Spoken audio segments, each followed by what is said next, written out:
Moving to the next news. A major update has emerged regarding the disturbing situation involving Rajat Jackson, the son of former UFC legend Quinton Rampage Jackson and professional wrestler Psycho Stu. The incident, which left Psycho Stu hospitalized with serious injuries, has shaken both the combat sports and wrestling communities. Psycho Stu, whose real name is Stuart Smith, was originally scheduled to take part in what was expected to be a stage interaction with Rajat Jackson at a recent event. However, things took a tragic turn when the interaction spiraled out of control. Smith was left with significant injuries that immediately made headlines across sports and entertainment media. Following the incident, Smith was rushed to the hospital and treated for multiple severe injuries. According to updates shared on his official social media channels, he sustained a serious head injury and was unconscious upon his arrival at the emergency room. Medical examinations revealed trauma to both his upper and lower jaws, along with a deep laceration on his upper lip. Perhaps the most damaging of all, Smith also suffered a fracture to his maxilla bone, which resulted in the loss of several teeth.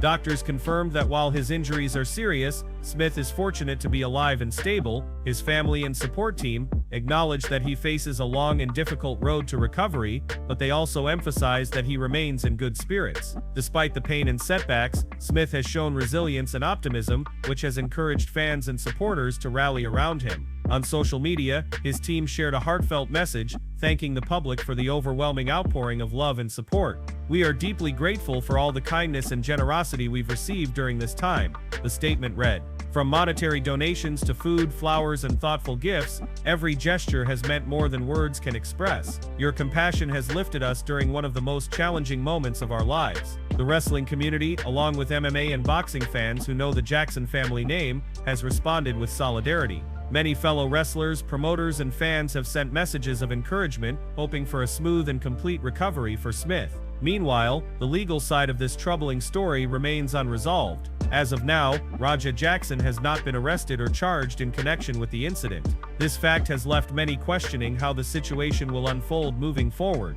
Given the severity of Smith's injuries, some believe legal action is inevitable, though nothing official has been announced. For now, the priority remains Smith's recovery. The hope is that with proper care, rehabilitation, and continued support, he will eventually return to his passion for wrestling. The incident has not only shed light on the physical dangers performers face in staged interactions, but has also sparked conversations about safety protocols at public events. As the story develops, fans and the sports world alike will be watching closely to see both how Smith's recovery progresses and whether any legal consequences will follow for Rajat Jackson. Until then, the focus remains on wishing Stuart "Psycho Stu" Smith a full and issue-free recovery.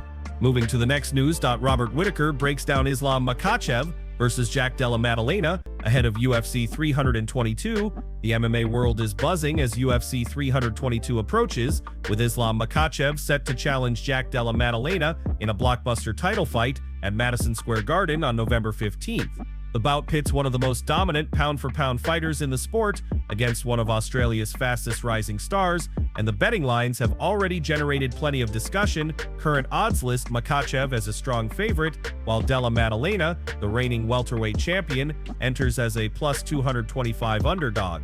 On paper, that makes sense. Makhachev has been virtually unstoppable, riding an undefeated streak that dates all the way back to 2015. His smothering wrestling and suffocating top control have made him one of the most feared fighters in the game, and many analysts expect him to impose that same style at 170 pounds. Yet not everyone is convinced this will be a one-sided affair. Former UFC middleweight champion Robert Whittaker recently weighed in on the matchup during an appearance on the MMA Arcade podcast, and he believes Della Maddalena has what it takes to pull off the upset. "I'm going to go with Jack," Whittaker explained. "I think Jack has that X factor. He's got the grit, the determination, and the toughness to fight through the takedown attempts Islam will throw at him, and when it comes to a striking battle, straight up, Jack is the better fighter. Over 5 rounds with his boxing, I think Jack has the game to outstrike Islam." Whittaker also cautioned against underestimating Della Maddalena's grappling credentials.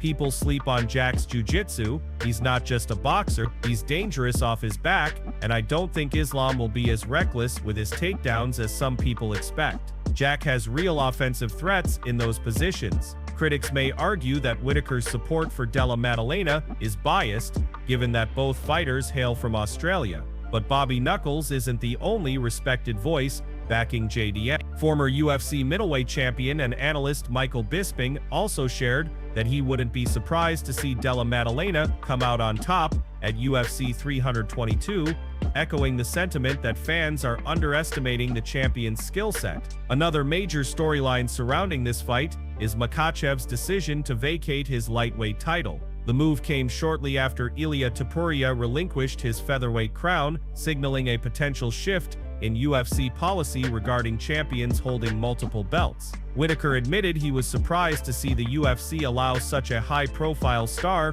to give up his belt. "I didn't expect Islam to relinquish the lightweight title," Whitaker said. "He's the poster boy right now for the UFC, a megastar in his own right. I thought they would keep him as champion in both divisions, but clearly the organization wants consistency. Whether this signals the end of the era of simultaneous champions remains to be seen. But one thing is certain, UFC 322 is shaping up to be one of the year's most intriguing fights. Makhachev's suffocating wrestling and proven dominance meet Della Maddalena's crisp boxing and underrated ground game. The stage is set for an epic clash at Madison Square Garden. The only question that remains is whether Makhachev will continue his reign of dominance or if Jack Della Maddalena will shock the world and prove his doubters wrong. Tony Ferguson is back in the win column, and he is wasting no time making noise in the fight world once again. This past weekend, the former UFC interim lightweight champion stepped into the boxing ring for the first time in his professional career, and the result was a statement victory. Competing on the Misfits boxing card in England, Ferguson faced off against influencer and part-time boxer Salt Papi. After 3 hard-fought rounds, El Kuki secured a third-round TKO win, giving him his first official victory since 2019. The fight itself was not without controversy. Many fans and analysts questioned the referee's stoppage, debating whether Salt Papi was given a fair chance to recover. Regardless of the criticism, the record books will show Ferguson with a decisive finish in his boxing debut. For Ferguson, however, this was about more than just one win. It was about rebirth. After enduring one of the toughest losing streaks of his career inside the UFC octagon, Ferguson described the performance as a personal resurrection. Following the fight, Ferguson made headlines once again during his post-fight interview. When asked about the possibility of facing Conor McGregor in the boxing ring, Ferguson didn't hold back. He claimed both McGregor and longtime rival Khabib Nurmagomedov have avoided fighting him for years. "Oh, he's scared of me," Ferguson said when the topic of McGregor came up. "That dude doesn't want to fight me. Same thing with that coward Khabib. These are the two fighters that I've loved and wanted to fight for years. I've got a dossier on both of them. They're scared expletive of me, and you know what? They just don't want any part of it. If they do, then we'll find a way to make it happen. But I'm here. I got resurrected. I feel great. I'm ready." It was a classic Ferguson moment, raw, unapologetic, and directed at 2 of the biggest names the sport has ever seen. Yet as bold as his callouts may be, the reality of Ferguson stepping into the ring with either McGregor or Nurmagomedov seems unlikely. McGregor is still focused on potential blockbuster fights in the UFC, while Nurmagomedov has remained retired and committed to his life outside competition. Even Dillon Danis, a close friend and training partner of McGregor, chimed in after Ferguson's remarks. "Conor, he doesn't want that fight," Danis said. "I like Tony and he won tonight. But Conor's my boy, one of my brothers. I don't think that's the path he wants to take right now. Tony's a warrior, but I don't see that fight happening." Despite the uncertainty surrounding a potential clash with McGregor or Khabib, Ferguson's performance and fiery post-fight comments reminded the world why he has long been one of MMA's most unpredictable and entertaining figures. Not only did he call out 2 of his greatest rivals, but he also showed humility after the fight by praising Salt Papi. "You have a heart of gold, kid," Ferguson said. "It takes balls of steel to do what we did tonight. You have my respect, sir." With his boxing debut now in the books, Ferguson has reignited interest in his career at a time when many thought his competitive days were behind him. Whether his future lies in boxing or MMA, one thing is certain: Tony Ferguson is not done fighting, and he's determined to make the biggest names in combat sports take notice. Moving to the next news. Dana White forced to cancel UFC fight at the last minute ahead of UFC Paris in an unfortunate turn of events. UFC President Dana White has been forced to cancel a scheduled main card bout for this weekend's UFC Paris event. The fight, originally set to take place on Saturday, was expected to feature rising lightweight contender Fares Ziam against fellow prospect Caio Fernandez. However, the matchup will no longer move forward due to unforeseen personal circumstances. Earlier today, news broke that Ziam had officially withdrawn from the fight following the sudden passing of his grandmother, The French lightweight confirmed the heartbreaking development on his Instagram, where he explained that he would be unable to compete because of family obligations surrounding her funeral. Following the sudden death of my grandmother, her funeral arrangements in France and abroad, I regret to cancel my participation in UFC Paris on September 6th, Ziam wrote. Family is my priority. The announcement immediately sent shockwaves through the MMA community, as Ziam was one of the key names featured on the Paris card. Competing on home soil, the fight was expected to be a showcase moment for him in front of his fans. Instead, Ziam is now stepping away to focus on what truly matters most, his family during this time of mourning. From a sporting perspective, the cancellation leaves Caio Fernandez temporarily without an opponent just days before fight night. UFC matchmakers are now scrambling to find a replacement fighter who can step in on short notice.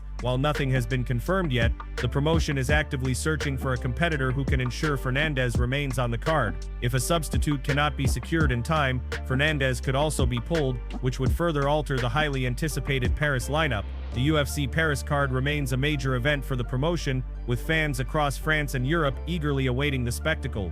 Dana White and his team are working quickly to minimize the disruption, but given the last-minute nature of Ziam's withdrawal, options are limited. For Ziam, this setback is deeply personal, and the MMA world has responded with compassion. Many fighters, fans, and analysts have taken to social media to offer condolences and words of encouragement. Losing a loved one is never easy, and balancing the demands of a professional fighting career with such tragedy is an impossible task. The general sentiment has been clear. Ziam made the right decision, prioritizing family over competition. At the MMA Zone, we extend our deepest sympathies to Fares Ziam and his family during this difficult time.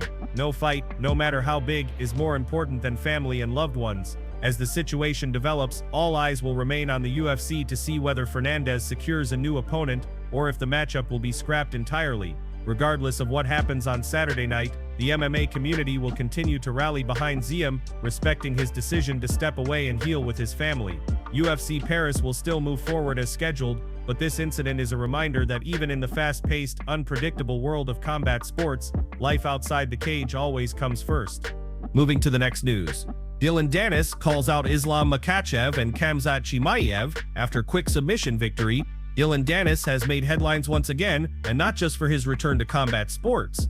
The controversial fighter stepped back into action this past weekend for the first time since 2019, securing a rapid victory before immediately turning his attention towards some of the biggest names in MMA, including Islam Makhachev and Khamzat Chimaev. Danis competed on the Misfits boxing card in England, where he was matched up against Warren Spencer. Despite Spencer's reputation as an influencer-turned-boxer, he made a costly mistake in clinching with Danis, a decorated Brazilian Jiu-Jitsu black belt. The bout lasted a mere 15 seconds, as Danis swiftly locked in a tight guillotine choke that forced Spencer to tap.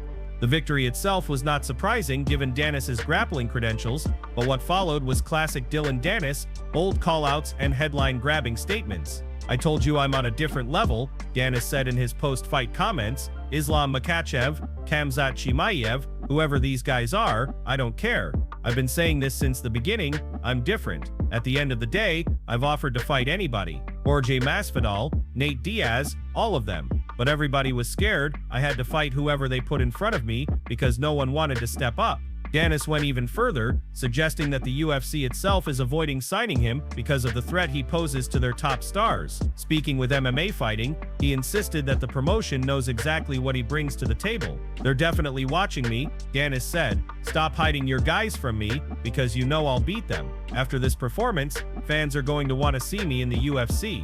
Right now, the UFC is boring. No one even cares anymore. It's dying down. But I can bring the entertainment, the full package. I've got the stand-up, I've got the grappling, and I just proved it.